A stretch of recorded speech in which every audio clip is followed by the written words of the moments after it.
ইবিট Liu and he is from Malaysia। মালয়েশিয়ার একজন দাঈ আল্লাহ, তিনি তাবলীগের সঙ্গে সম্পৃক্ত। খুব মনোযোগ দিয়ে শুনবেন। ওনার কিছু ভিডিও দেখে I'm really shocked, মানে এটা অবাক করা বিষয়। উনি একজন আমাদের মতো দাঈ আল্লাহ, দাড়ি আছে, টুপি আছে, ওনার মতো একজন মানুষকে আমি দেখলাম। উনি নর্তকীদের নাচ গান যেখানে হয়, মদের বার, নাচের বার, সেখানেও ইসলামের সুমহান বাণী নিয়ে পৌঁছে গিয়েছে।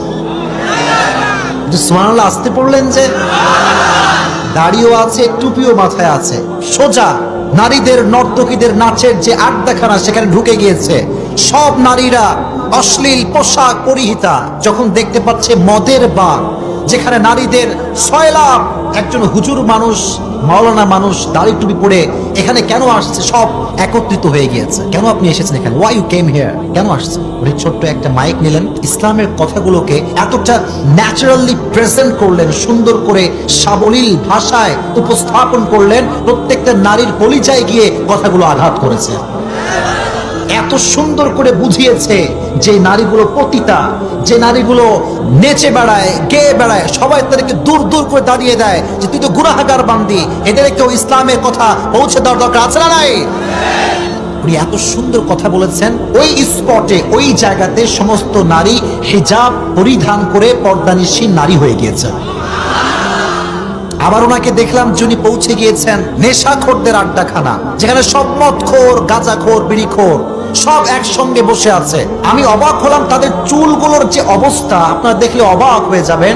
এই পাশে নাই, এই পাশে নাই, মাঝখানে বিশাল বড় চুল। এই কাটিং বাংলাদেশেও আছে না নাই? পুরো লুকটাই চেঞ্জ করে ফেলে। আল্লাহ যে চেহারা তোমাকে দিয়েছে এটা হচ্ছে সবচাইতে সুন্দর চেহারা। সুবহানাল্লাহ পড়লেন না? এই সমস্ত নেশাখোরদের কাছে গিয়েও তিনি ইসলামটাকে এত সুন্দর করে উপস্থাপন করেছেন যে নেশাখোররা নেশা বাদ দিয়ে, মদ বাদ দিয়ে, জুয়া বাদ দিয়ে ইসলামের পথে ফিরে এসেছে। মাশাআল্লাহ। এই জন্য আমরা তো বলি ভাই, পৃথিবীর যেই প্রান্তে হোক ইসলামের কথাগুলো পৌঁছে দেওয়ার যে দরকার, এটা আছে না নাই? আর তুমি সবাইকে ইসলামের বাণী প্রচার করার তৌফিক দেব না? আমিন। সবার কাছে পৌঁছে দিবেন। ইসলাম কখনো কারো মাঝে বিভেদ করে না। There is no difference between black and white, between upper and lower, between the rich section of the society and the poor section of the society, between the member of the parliament and rich shareholder. Everyone is equal, completely equal, 100% equal. There is no difference between them in the day of judgment. ঠিক না বলেন? ইসলামে সাদা কালোর পার্থক্য নাই, ধনী গরিবের পার্থক্য নাই। আল্লাহর কাছে কিয়ামতের কঠিন ময়দানে প্রধানমন্ত্রী এবং রিক্স চালকের কোনো পার্থক্য আল্লাহর কাছে নাই।